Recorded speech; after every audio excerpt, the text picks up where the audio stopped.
Narendra Modi 25 seat की margin से प्रधानमंत्री हैं। एक सीट हमने दिखा दी कि चोरी हुई है। 1 करोड़ नए लोग जिन्होंने लोकसभा में अपना वोट नहीं डाला था, जादू से ये विधानसभा में वोट डालने निकल आए। निवडणुकीतील मतचोरीच्या मुद्द्यावर राहुल गांधींनी सुरू केलेला आरोपांचा सिलसिला दुसऱ्या दिवशी सुरूच आहे। कर्नाटकच्या महादेवपुरा लोकसभा मतदारसंघातील 1,250,000 बोगस मतदारांसंदर्भातील आरोपांवरून निवडणूक आयोगानं राहुल गांधींना शपथपत्र पाठवून पुरावे सादर करण्याचं आव्हान दिलंय। तर मोदींवर निशाणा साधत राहुल गांधींनी डिजिटल डेटाची मागणी करून निवडणूक आयोगाला आणखीनच कात्रीत पकडलंय। चुनाव आयोग से हम वोटर लिस्ट मांगते थे, electronic soft copy voter list की मांगते थे, वो मना कर देते। उन्होंने नहीं दी और फिर कानून बदल दिया। 45 दिन के बाद वीडियोग्राफी को रद्द खत्म कर देना चाहिए। तो एक लोकसभा में हमने अपनी एनालिसिस शुरू की और उसमें हमने एक विधानसभा चुनी, महादेवापुरा। इलेक्शन कमीशन और बीजेपी ने मिलकर आपसे कर्नाटका से लोकसभा चुराई है।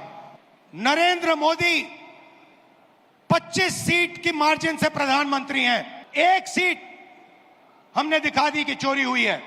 25 सीट वो 35,000 या कम वोटों से जीते हैं। अगर हमें इलेक्ट्रॉनिक डेटा मिल जाए, हम साबित कर देंगे कि हिंदुस्तान का प्रधानमंत्री चोरी करके प्रधानमंत्री बना है। महाराष्ट्र विधानसभेच्या निवडणुकीत तब्बल 1 कोटी मतदारांची वाढ झाली, तर अखेरच्या 1 तासात राज्यात तब्बल 76 लाख मतदार वाढल्याचं समोर आलंय। या आकडेवारीवर संशय व्यक्त करत काँग्रेसनं शोध घ्यायला सुरुवात केली आणि या घोटाळ्याची मोडस ऑपरेंडीच राहुल गांधींनी उघड केली। जहां भी ये नए वोटर आए, वहां पर बीजेपी चुनाव जीती।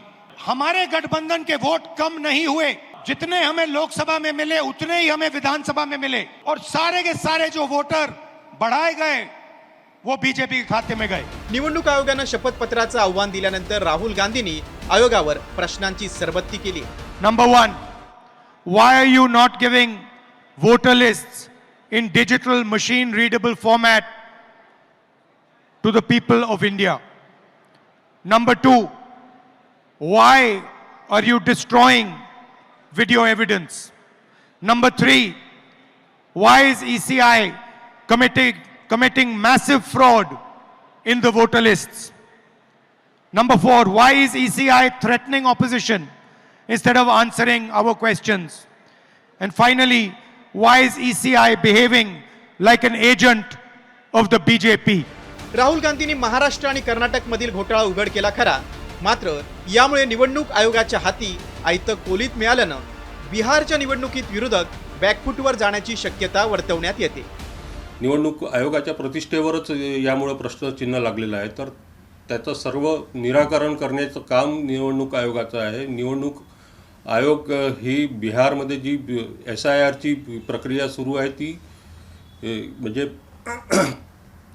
एक प्रकारे त्याच्यावर त्यांनी प्रश्नचिन्ह लावताना हे म्हटलं आहे की हे संस्थात्मक गैरप्रकार सुरू आहे बिहारमध्ये, तर त्याचं पण खंडन करणं हे अगत्याचं ठरणार आहे निवडणूक आयोगासाठी। बनावट मतदार, चुकीचा पत्ता, नकली फोटो तसंच एकाच पत्त्यावर अनेक बोगस मतदार असल्याचं राहुल गांधींनी दाखवून दिलंय।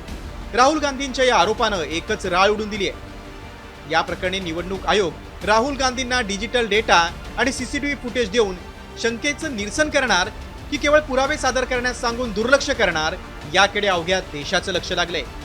ब्युरो रिपोर्ट, साम TV न्यूज।